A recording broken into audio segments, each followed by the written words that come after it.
Our purpose today is to introduce you to our school's leading education philosophy, which is the Reggio-inspired teaching philosophy. When we started our school, this is the basis for all of our decisions. So every time we wanted to decide something, we sort of compared it to the Reggio philosophy and made our decisions from there. However, we grew so exponentially that we could not keep up with the amount of staff being added, and we found that it's just sort of trickled away on us. And so our focus this year was to sort of reinvigorate that as much as we could. So, the history of Reggio. I have to click. Hold on a second. You're up. Okay. So Reggio comes from a center in Italy, a province of Italy called Reggio Emilia, and it was founded in a town there. To give you the background of that little community, in the 20s, Italy switched from a monarch to a fascist regime. Schools were used to indoctrinate students into the fascist beliefs and to develop a military corps. And then we proceed into World War II, where the fascist regime falls. So during this time, the parents that had children that went through schooling at that time were obviously very dissatisfied with that process. And they were looking for a fascist-free education, a religious-free education, and something that would help them create a democratic and collaborative society. So in 1946, the communities in Italy began to rebuild their towns and cities.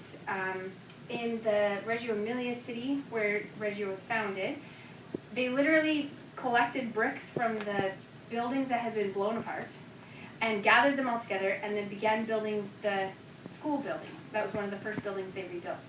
And while they were rebuilding that school, they talked, and the moms and the dads and the community members, they just talked and talked about what they wanted to be and what their country was going to look like now and what were they going to do in the absence of this dictatorship. And they believed that critical thinking was the key to a democratic society. If they could get people to think freely, they would be less likely to be indoctrinated into little toy soldiers. So that's how Reggio began. And it developed into 6 key foundations. So the founders of Reggio believed that a child is a protagonist in their own learning. They have the ability and drive and desire to influence their own learning. They believe that teachers should act as partners, not as dictators of knowledge. They believed collaboration was hugely important, collaboration between not only the teachers and the parents and the students, but the community and the government and whoever else was going to be around at the time. They believed that the environment that everybody lived in, learned in, and experienced was a third teacher and would influence education. Parents were going to be partners, obviously. They no longer wanted to be removed from their children.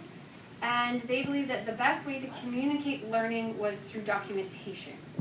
I don't think that was a part of the original form of education. So, these are our 6 key foundations.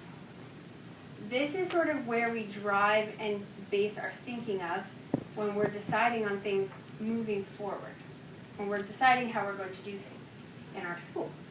So why is that important for us?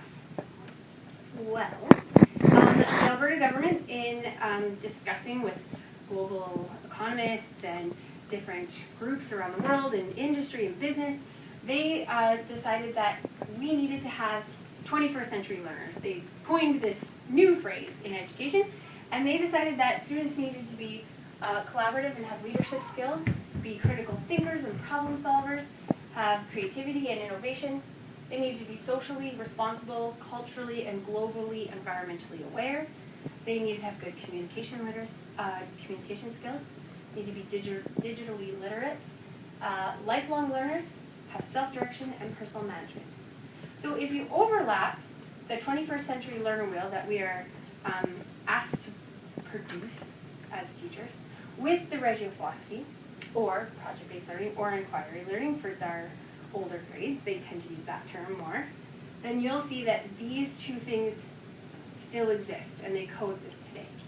So we've sort of taken the 6 principles of Reggio to help drive and create our 21st century learners. So that's sort of our goal in a nutshell. Now, we are hoping that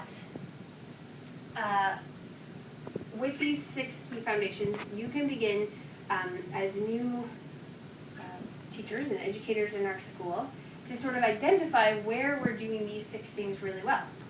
Maybe you've seen examples of this, or you can say like, oh, I get it, I see that happening in the school, or maybe you don't. And you guys have a really unique perspective to sort of help us identify that. You know, maybe we're doing something well, maybe we're not. Maybe we need to do more. Or maybe you're thinking, hey, I do this already, I got this. And if somebody had asked you before, you know, do you know what Regio is, or are you a Regio teacher, you might have been like, no, I'm not, because you didn't know what it was. But maybe you actually are. So we kind of wanted to help you understand the terminology a little bit, to sort of begin to make some connections, and to sort of help guide us to where we're at with our culture of our school. So that's the nutshell.